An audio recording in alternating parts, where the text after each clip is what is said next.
বাড়িতে ডিম নেই, কোনো সমস্যা নেই। খুব কম উপকরণে আর খুব সহজ পদ্ধতিতে আজ আমি সুজি, চিনি আর ময়দা দিয়ে খুব স্পঞ্জি আর মজাদার এগলেস কেক বানাতে চলেছি। প্রথমে একটা পাত্র নিলাম, তার মধ্যে 1 বাটি সুজি, 1 বাটি চিনির গুঁড়ো আর লিকুইড দুধ মিক্সড করব ভালো করে। ওই মিশ্রণটা মিক্সড করার পর ঢাকনা দিয়ে ঢেকে 5 মিনিট রেখে দেব। তারপরে একটা ডিশ নিলাম, তার মধ্যে তেল চারপাশে লাগিয়ে নিলাম। ওই ডিশটার সাইজে একটা কাগজ কেটে নিলাম, তারপরে ওই ডিশের উপর লাগিয়ে দিলাম। লাগানোর উপর কিছুটা তেল ব্রাশ করে নিলাম, ভালো করে তেলটা লাগিয়ে দিতে হবে।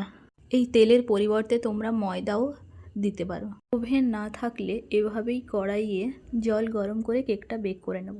জল গরম হয়ে গেলে স্ট্যান্ড বসিয়ে তার উপর ঢাকনা চাপিয়ে জল গরম করে নেব। ভালো লাগলে লাইক, কমেন্ট, শেয়ার করতে ভুলো না কিন্তু। 5 মিনিট ঢেকে রাখার ফলে সুজিটা ফুলে উঠেছে। এর সঙ্গে রিফাইন্ড তেল অ্যাড করলাম। তোমরা কিন্তু সর্ষের তেল কোনো মতেই অ্যাড করবে না। কেকের সঙ্গে সব সময় রিফাইন্ড তেলই অ্যাড করা উচিত, অ্যাড করলে ভালো হয়। এরপর এর সঙ্গে বেকিং পাউডার আমি অ্যাড করেছি। কোনো মতে তোমরা বেকিং সোডা বা খাওয়ার সোডা অ্যাড করবে না। 1 বাটি ময়দা নিলাম, ময়দাটা ভালো করে মিক্সড করব যাতে সুজির সঙ্গে ভালো করে মিশে গিয়ে ফুটো ফুটো না হয়ে যায়, ডালা না পাকিয়ে যায়।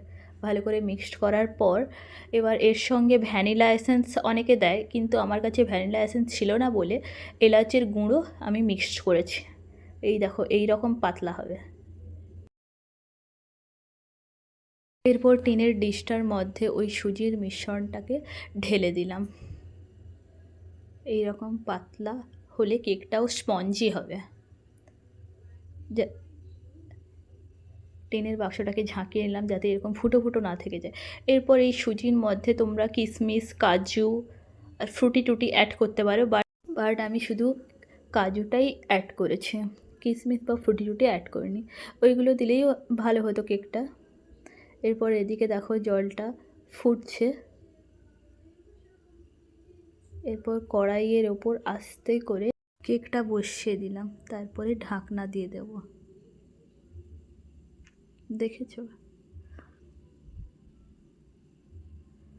মাঝে মধ্যে এরকম খুলে দেখতে হবে কেকটা ভালো প্রিহিট হয়েছে নাকি।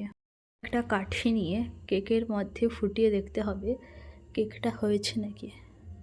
যদি ওই কাঠিতে কেকের অংশটা লেগে থাকে তাহলে মনে করতে হবে যে কেকটা হয়নি ঠিক করে। তো দেখো হয়ে এসেছে কেকটা। দেখতেই পাচ্ছেন ওভেন ছাড়া কড়াইতে বানানো আমাদের কেকটা কি সুন্দর ফুলে ফেপে একদম নরম আর স্পঞ্জি হয়েছে। কেউ বুঝতেই পারবে না এটা ওভেনে নয়, চুলোর কড়াইতে বানানো। তাই বাড়িতে ওভেন না থাকলে একদম মন খারাপ করার কিছুই হয়নি।